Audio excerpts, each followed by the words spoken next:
शू जिंगमिंग एक confident determine smile के साथ बिना किसी झिझक के अपना जवाब देता है, डिक्लेयर करते हुए कि वो मोडू सुपर पावर यूनिवर्सिटी चुनता है। अपना चॉइस बनाते हुए शू जिंगमिंग एक्सप्लेन करता है कि उसने मोडू सुपर पावर यूनिवर्सिटी को सिर्फ उनकी ग्रेट ऑफर के लिए नहीं चुना, बल्कि इसलिए क्योंकि उसकी कॉम्बैट ट्रेनिंग यूनिवर्सिटी अलायंस में बेस्ट है।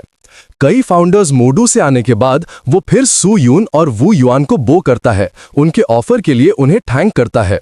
दोनों डिसअपॉइंटेड लगते हैं।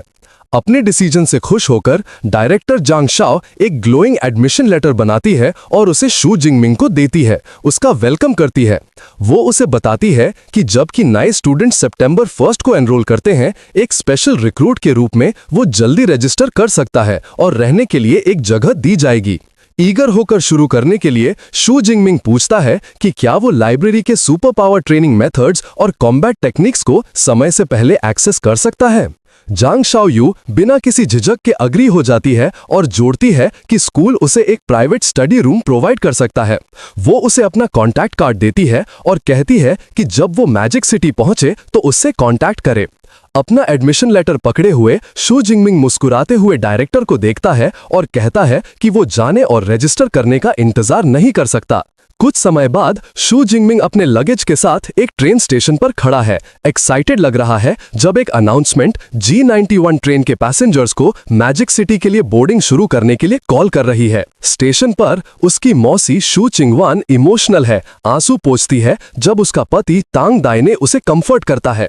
वो गर्व से कहता है कि उनका बच्चा बड़ा हो गया है और जब श्यामिंग जाएगा तो वो शोर करेगा। जैसे ही तंगी देखती है, उसके पिता उसे याद दिलाते हैं कि अब यूनिवर्सिटी चॉइसेस को फिल करना शुरू करने का टाइम हो गया है। वो सजेस्ट करते हैं कि क्योंकि उसका कजिन मोडू सुपर पावर यूनिवर्सिटी जा रहा है, उसे भी वहां एक यूनिवर्सिटी चुनने की कोशिश करनी चाहिए। शूइंग वान अग्री हो जाती है, जोड़ती है कि उनके लिए एक दूसरे का ख्याल रखना अच्छा होगा। एक घबराई हुई तंगी धीरे से अग्री हो जाती है। ट्रेन पार 6 घंटे बाकी थे। जू जिंगमिंग पहले ही स्टडी कर रहा है। वो खुद से सोचता है कि एग्जाम का सबसे इंपॉर्टेंट रिवॉर्ड यूनिवर्सल सी ट्रेनिंग मेथड है। सुपर पावर्स की तरह ट्रेनिंग मेथड्स की भी अलग अलग रेटिंग्स होती हैं, बिगिनर, इंटरमीडिएट, एडवांस्ड और टॉप टियर। एक ग्राफ दिखाता है कि मेथड का लेवल जितना हाई होता है, ट्रेनिंग स्पीड उतनी तेज होती है और उतनी ज्यादा पावर मिलती है। ट्रेन पर शू जिंगमिंग यूनिवर्सल सी ट्रेनिंग मेथड को स्टडी करने पर फोकस करता है। वो इसे एक इंटरमीडिएट लेवल टेक्निक के रूप में आइडेंटिफाई करता है और नोट करता है कि उसकी स्पिरिचुअल पावर 180 के साथ उसे इसे मेमोराइज करने में आधा दिन लगा। याद आता है कि मेथड का पालन करके वो प्रैक्टिस के पहले दिन वर्ल्ड में स्पेशल एनर्जी को सेंस कर पाया। इसने उसके सिस्टम पैनल पर एक नया ऑप्शन अनलॉक किया। उसके लेवल के बगल में एक प्लस साइन दिखाया, जिसका मतलब है कि अब वो एक अवेकेंड से एक सुपर पावर यूजर तक एडवांस कर सकता है। लेकिन वो अभी लेवल अप नहीं करने का डिसीजन लेता है। याद है कि ट्रेनिंग मैनुअल ने कहा था कि ब्रेक थ्रू के लिए इस्तेमाल किए गए ट्रेनिंग मेथड का लेवल जितना हाई होगा, बेनिफिट्स उतने ज्यादा होंगे। ये जानते हुए कि उसे यूनिवर्सिटी में जल्द ही टॉप टियर मेथड्स तक एक्सेस मिलेगा, वो एक इंटरमीडिएट वन का इस्तेमाल करके इस मौके को वेस्ट ना करने का प्रण लेता है। मैजिक सिटी पहुंचने पर शू जिंगमिंग यूनिवर्सिटी कैंपस से अवे में है। कार से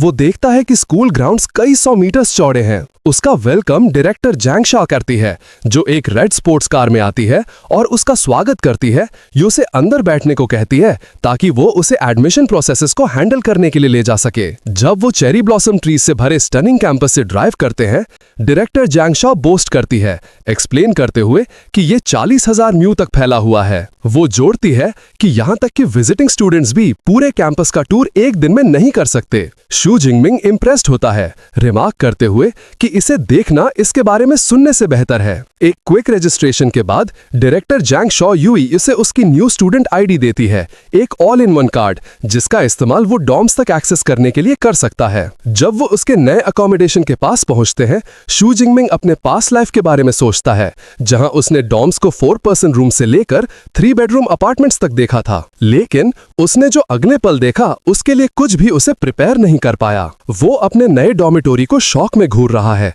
एक मैग्निफिसेंट लग्जूरियस विला। डायरेक्टर जांग शाओ एक्सप्लेन करती है कि मोडू में हर स्टूडेंट एक विला में रहता है, जिसमें लग्जरी उनके स्कोर से डिटरमिन्ड होती है। एक प्रोविंशियल टॉप स्कोरर के रूप में शू जिंगमिंग को सबसे लग्जूरियस मॉडल मिलता है जिसका एरिया 800 स्क्वायर मीटर से ज्यादा है। वो उसे इन्फॉर्म करती है कि विला 2 लोगों के लिए है जिसमें एक अपर और लोअर फ्लोर है, इसलिए वो और उसका फ्यूचर रूममेट हर एक को एक पूरा फ्लोर मिलेगा।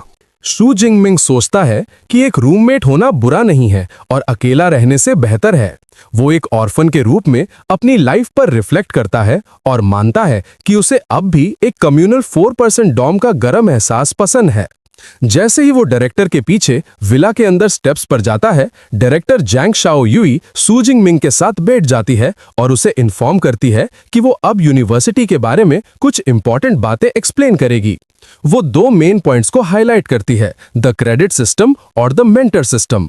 क्रेडिट सिस्टम वो एक्सप्लेन करके शुरू करती है कि मोडू में क्रेडिट्स ही सब कुछ है। उनका इस्तेमाल खाना खरीदने से लेकर पावरफुल इक्विपमेंट तक सभी ट्रांजैक्शंस के लिए किया जाता है। वो क्लैरिफाई करती है कि एक क्रेडिट लगभग 10,000 दाक्षा करेंसी के बराबर है। डायरेक्टर जैंग शाओ यूई एक्सप्लेन करती हैं कि क्रेडिट्स पाने के कई तरीके हैं, जिनमें से एक फिक्स्ड अमाउंट है जो हर साल स्टूडेंट की रेटिंग के बेस पर दी जाती है। एक एस क्लास स्टूडेंट के रूप में शू जिंगमिंग को साल के लिए 100 क्रेडिट्स मिलते हैं। उसे दिखाने के लिए वो एक छोटा स्पेरिकल रोबोट को समन करती है, ईवा चिल्लाती है, डिवाइस फ्लोट करता है और एक मैसेज प्रोजेक्ट करता है जो कंफर्म करता है कि शू जिंग्स क्रेडिट बैलेंस 100 है। डायरेक्टर रोबोट को ईवा के रूप में इंट्रोड्यूस करती है, हर डॉम में इक्विप्ड एआई।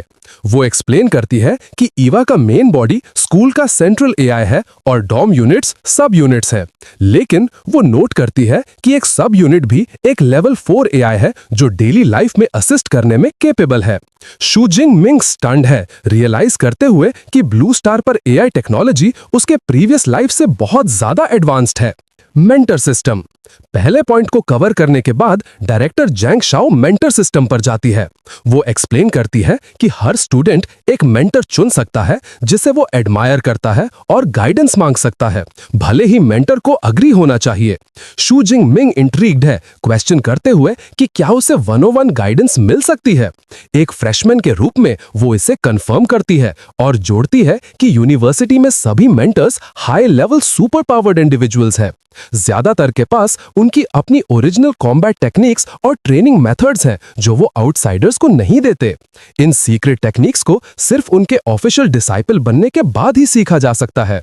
शू जिंग्स एबिलिटीज को देखते हुए वो उसे इन्फॉर्म करती है कि यूनिवर्सिटी में 4 मेंटर्स हैं जो लाइटनिंग एलिमेंट में स्पेशलाइज करते हैं।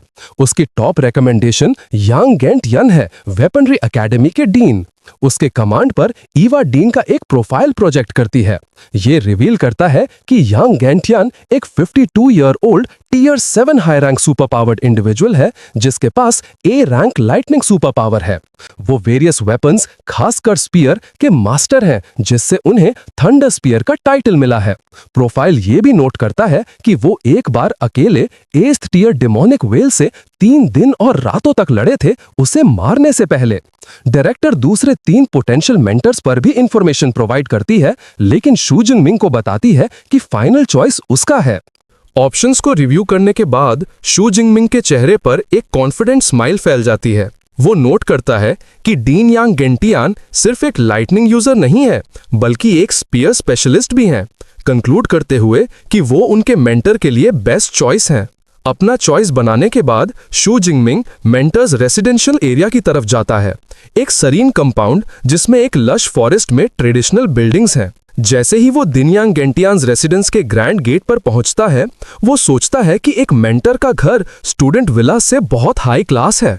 इससे पहले कि वो आगे बढ़ पाए, एक ब्राउन हेयर वाला यंग मैन एक पत्थर के शेर के खिलाफ झुकते हुए पूछता है कि क्या शू जिंगमिंग भी मेंटरशिप लेने के लिए वहां है। यंग मैन सरप्राइज हो जाता है जब उसे रियलाइज होता है कि शू जिंगमिंग अभी भी एक अवेकेंड है, गेस करते हुए कि वो एक स्पेशली रिक्रूटेड स्टूडेंट होना चाहिए। जब शू जिंगमिंग इसे कंफर्म करता है तो दूसरा स्टूडेंट रिमार्क करता है कि पिछले सालों में स्पेशल रिक्रूट्स आमतौर पर mid to high rank tier 1 individuals होते थे। स्टूडेंट खुद को तानमिंग यांग के रूप में इंट्रोड्यूस करता है, एक जूनियर जो वेपनरी एकेडमी से है। शू जिंगमिंग खुद को एक फ्रेशमैन के रूप में इंट्रोड्यूस करता है जिसने अभी रजिस्टर किया है। तान इम्प्रेस लगता है, कमेंट करते हुए कि शू जिंगमिंग मेंटरशिप लेने में तेज है। वो एक्सप्लेन करता है कि ज्यादातर फ्रेशमैन को इसके बारे में फ्रेशमैन कंपटीशन के बाद ही पता चलता है, जो शू जिंगमिंग को इंटरेस्टिंग लगता है। तान एक्सप्लेन करता है कि फ्रेशमैन कंपटीशन एक यूनिवर्सिटी ट्रेडिशन है जो रजिस्ट्रेशन के कुछ दिन बाद होती है। सभी टीचर्स देखते हैं और जो स्टूडेंट्स अच्छा परफॉर्म करते हैं उन्हें एकेडमी सीख लेती हैं।